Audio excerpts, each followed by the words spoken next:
Olá, meus amigos, olá, minhas amigas do Legislação Integrada. Aqui quem fala é o professor Bruno Valente e a nossa conversa de hoje é sobre o informativo de número 1067 do STF. Antes de começar, fica aquele convite de sempre para você que ainda não está inscrito no nosso canal, seja no Spotify, Deezer, Apple Podcasts, Google Podcasts ou mesmo no YouTube. E não deixa também de ativar o sininho para ficar sabendo de todas as novidades, de curtir, compartilhar, comentar, contar para os amigos, porque com certeza você ajuda muito esse canal a crescer. Fica também um convite para você que ainda não nos segue no Instagram, @legislação_integrada, onde todo dia temos novidades. Então, sem mais delongas, vamos para o primeiro julgado do dia. O primeiro julgado do dia foi inserido na Constituição Federal, destaque da seguinte forma: é inconstitucional ato normativo que, ao disciplinar a licença maternidade no âmbito das Forças Armadas, estabelece prazos distintos de afastamento, com fundamento na diferenciação entre a maternidade biológica e a adotiva, bem como em função da idade da criança adotada. Meus amigos, o direito à licença maternidade está previsto inclusive na Constituição Federal, artigo 6º, parágrafo 1º, inciso 18 da Constituição, que garante a licença à gestante com o pagamento do respectivo salário, naturalmente, por duração de 120 dias. Esses 120 dias, inclusive, em algumas situações, podem ser ampliados. É o caso, por exemplo, do programa Empresa Cidadã, que traz um período de 60 dias a mais, ou seja, 180 dias para as mães. E também no Empresa Cidadã, o tempo da licença paternidade é de 20 dias e não de 5. Mas enfim, vamos direto ao que interessa. Caso você abra aí a lei número 8.112, que vai tratar sobre o regime jurídico dos servidores públicos federais, lá no artigo 210, você vai ver que essa licença maternidade é tratada de uma forma diferente no caso de adoção ou guarda judicial. Então, por exemplo, lá só traz uma licença de até 90 dias, quando a criança adotada ela tem até 1 ano, e de até 30 dias no caso da criança ter mais de 1 ano. Então veja só o absurdo que está previsto lá na Lei 8.112, artigo 210. Esse dispositivo ele foi julgado inconstitucional, foi a tese de repercussão geral fixada no RS 778889, lá no ano de 2016. Então, esse julgado ele está lá na nossa lei 8.112 integrada. E nesse julgado se decidiu que é inconstitucional esse dispositivo por trazer um prazo diferente para a mãe adotante e que também são inconstitucionais eventuais leis estaduais ou municipais que tragam prazo inferior de licença maternidade para as mães adotantes. Então, hoje, mesmo no âmbito do funcionalismo público, deve valer a mesma previsão que está lá na CLT, que não faz essa distinção entre esse período de licença maternidade para a mãe adotante ou para a mãe biológica. E aí acontece que agora o que foi decidido foi acerca da lei número 13.109 de 2005, que essa lei vai tratar das mães militares. E aí também esse dispositivo que também traz uma previsão diferente. Então aqui traz um prazo de 90 dias de licença remunerada para a mãe adotante ou que obtém guarda judicial de criança de até 1 ano. Aí no caso da criança com mais de 1 ano é de 30 dias e também traz uma possibilidade de prorrogação de mais 45 dias em alguns determinados casos. E aí esse dispositivo aqui também é inconstitucional. Então a licença maternidade ela vai ter que ser de no mínimo 120 dias em qualquer caso e não é possível qualquer diferenciação em razão da idade da criança ou em razão da maternidade ser biológica ou adotiva. O próximo julgado do dia também é importantíssimo e foi inserido na Lei Complementar 80 de 94, que é a Lei Orgânica da DPU. Destaque da seguinte forma: é constitucional Lei Complementar Estadual que, desde que observados os parâmetros da razoabilidade e proporcionalidade, confere à Defensoria Pública a prerrogativa de requisitar, de qualquer autoridades públicas e de seus agentes, certidões, exames, perícias, vistorias, diligências, processos, documentos, informações, esclarecimentos e demais providências necessárias ao exercício de suas atribuições. Aqui, gente, falamos do poder de requisição da Defensoria Pública. Está previsto lá no artigo 8º, inciso 16 da Lei Complementar 80 de 94, e também vai ter previsão nas leis complementares estaduais que regem as defensorias públicas dos estados. Então, o artigo 8º ele diz que são atribuições do defensor público geral, dentre outras, requisitar de qualquer autoridade e de seus agentes certidões, exames, perícias, vistorias, diligências, processos, documentos, informações, esclarecimentos e demais providências necessárias à atuação da Defensoria Pública. Para quem não se lembra, muito recentemente, inclusive saiu no informativo 1045, já no ano de 2022, salvo engano, houve uma comoção muito grande, uma grande articulação de vários setores da sociedade civil, porque sabia-se que naquele momento o STF ia decidir sobre a existência ou não do poder de requisição pela Defensoria Pública, porque havia ali um grande movimento querendo equiparar a Defensoria Pública à advocacia privada nesse sentido, retirando-lhe o poder de requisição. E aí houve um movimento, inclusive de educação em direitos, de demonstrar o quanto essa ausência do poder de requisição poderia inviabilizar, em muitos casos, a própria atuação da Defensoria Pública, que se colocaria em uma posição onde não conseguiria ter acesso a documentos que seriam fundamentais para a sua ação. Porque, gente, é necessário entender que o defensor público ele não se equipara a um advogado. Não que seja mais importante, não é isso. Não é que a defensoria seja mais importante que a advocacia. Inclusive, algumas pessoas jocosamente na época falavam que se estava querendo criar a figura do superadvogado, mas não é isso. A questão é que o defensor público, ele tem também uma atuação dentro de uma esfera pública. Então, o defensor público ele tem uma atuação em defesa de direitos coletivos, individuais, homogêneos. Ele tem uma defesa institucional na tutela de direitos de minorias, na tutela de direitos de pessoas hipossuficientes, de pessoas necessitadas. E é esse contexto que demanda que a defensoria tenha uma possibilidade de ter prerrogativas para uma atuação mais assertiva na defesa dos direitos daqueles indivíduos que são por ela tutelados. Então não se trata aqui de um superadvogado, se trata aqui de um ente que muitas vezes se aproxima muito mais do Ministério Público no seu papel de tutela do hipossuficiente, enquanto o Ministério Público seria ali o guardião da lei, do que até mesmo da própria advocacia privada, já que a própria atuação do defensor público não é uma atuação simplesmente dentro do processo, é uma atuação que vai exigir uma defesa qualificada e integral, isso é, em toda a esfera que vai rodear a defesa daquele direito. Então é uma atuação não somente jurídica, mas também extrajurídica, não só processual, mas também extraprocessual, e especialmente na tutela de direitos coletivos, mas também em outros momentos, né? Não só nela, mas especialmente nela, essa necessidade de requisitar documentos é fundamental. É absolutamente fundamental. E foi nesse sentido, entendendo inclusive que as emendas constitucionais que vieram de 2004 para cá, então a emenda 45 de 2004, 74 de 2013 e 80 de 2014, trouxeram ainda mais, fortaleceram, melhor dizendo, ainda mais esse papel da Defensoria Pública, tornando clara a necessidade de viabilização desse poder de requisição. Então, constitucional, poder de requisição da Defensoria Pública, não só previsto na Lei Complementar 80, mas também as disposições semelhantes previstas nas leis complementares estaduais que tratam sobre Defensoria Pública.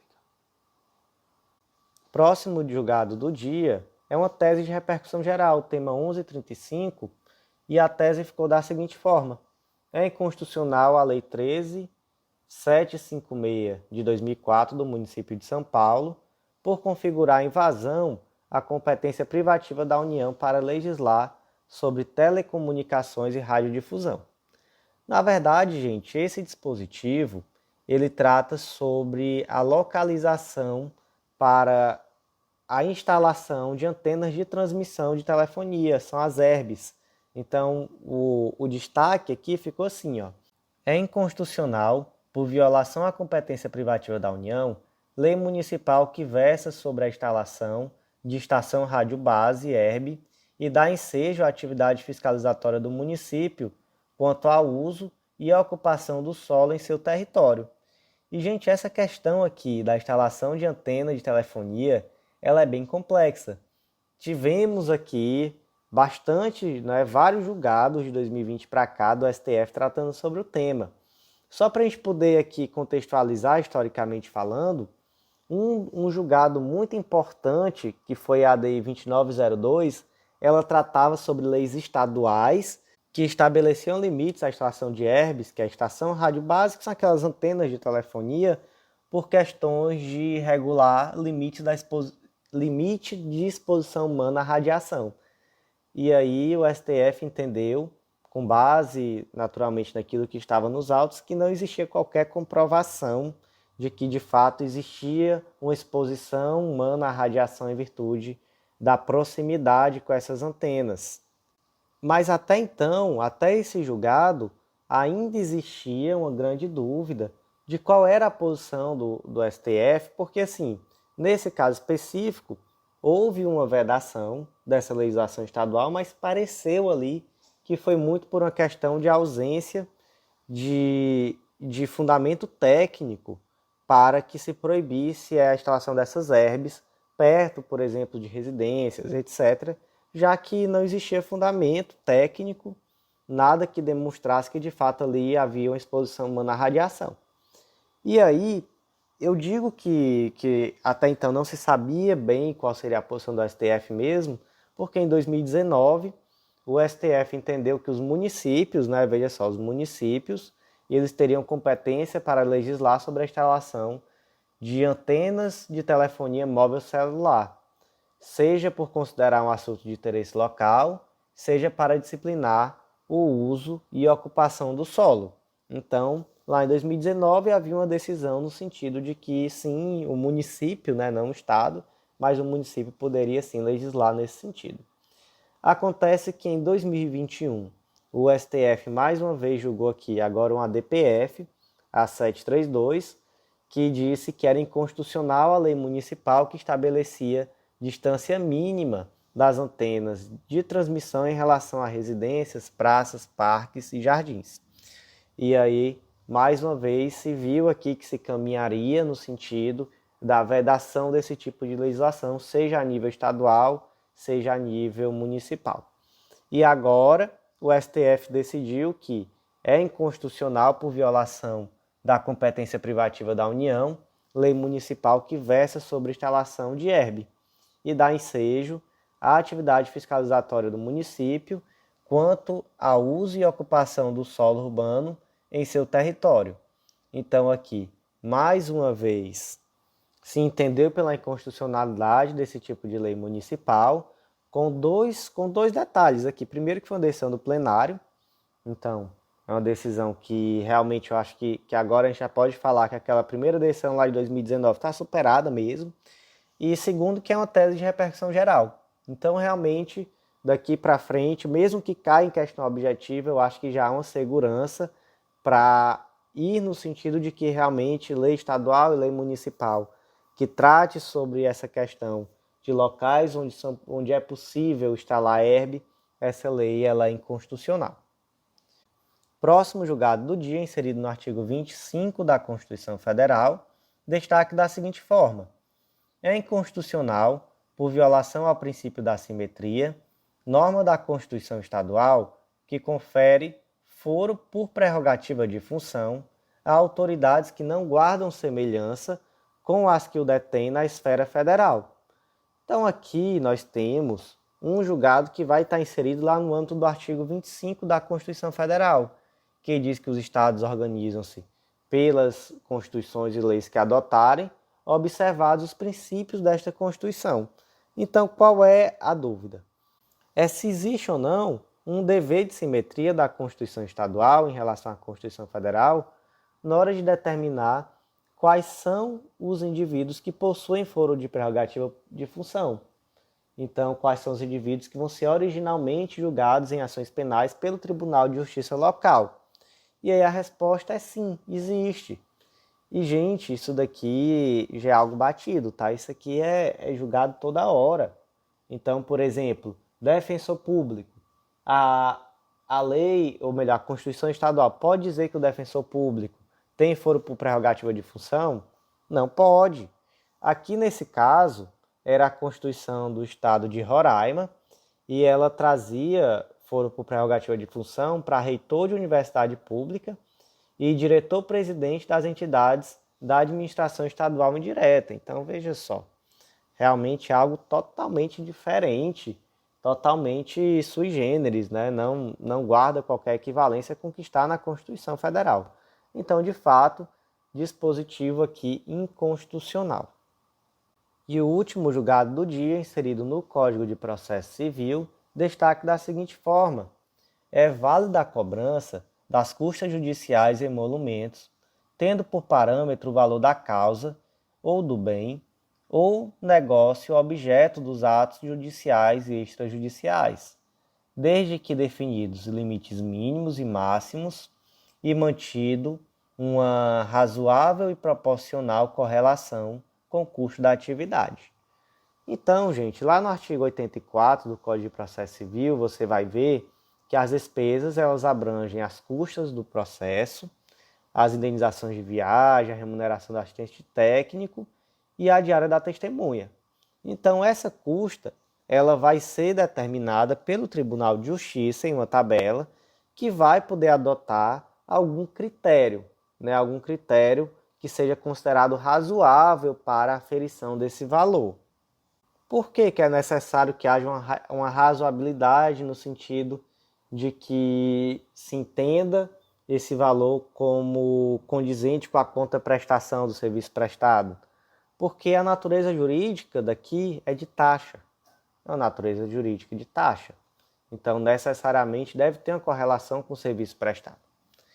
E aí, a tabela de custas lá do estado do Tocantins, ela trouxe como critério para a adoção do valor da custa, o valor da causa, ou do bem, ou do negócio jurídico. E ela definiu ali um limite mínimo e um limite máximo dessas custas. Dessa forma, está proporcional? É possível? Teoricamente, sim, né? É possível, está proporcional, pelo menos foi isso que o STF entendeu. Vamos aqui para um extremo, para a gente poder entender quando é que seria inconstitucional. Suponha que determinado tribunal define que o valor das custas vai ser 10% do valor da causa, independentemente do valor da causa. Então, o indivíduo tem uma causa no valor de 10 milhões de reais e ele vai ter que pagar 1 milhão de custas só para poder acessar o judiciário. Faz sentido? Não faz, né? Não faz. Imagina, por exemplo, que esse valor chegue a 50% do valor da causa em determinadas circunstâncias. Quando você vai olhar ali a tabela, ela escalona, mas em um determinado momento você chega a pagar 50% do valor da causa para poder acionar a justiça. Veja só que coisa irrazoável seria, não é isso? Então, veja só, são situações assim. Nesse caso aqui, o STF entendeu que não havia nenhuma inconstitucionalidade, mas é necessário ficar atento para saber se de fato, naquela situação concreta, existe ali uma razoável correlação com o custo da atividade. Então, meus amigos, por hoje foi isso. Eu agradeço muito a você que ouviu até o final e faço aquele convite de sempre para você que ainda não acessou legislaçãointegrada.com.br, que ainda não faz parte do nosso clube de membros, o Clube da Lei. Não deixa de vir fazer parte, eu te aguardo aqui. Com certeza você vai encontrar material organizado, atualizado e que vai te garantir o estudo daquilo que você precisa em termos de lei seca e jurisprudência para o seu concurso. Então, não deixa de vir fazer parte do nosso clube. Qualquer dúvida, chama a gente no Instagram, no WhatsApp, que estamos aqui para ajudar. E te aguardo no nosso Clube da Lei e no nosso próximo podcast. Um grande abraço.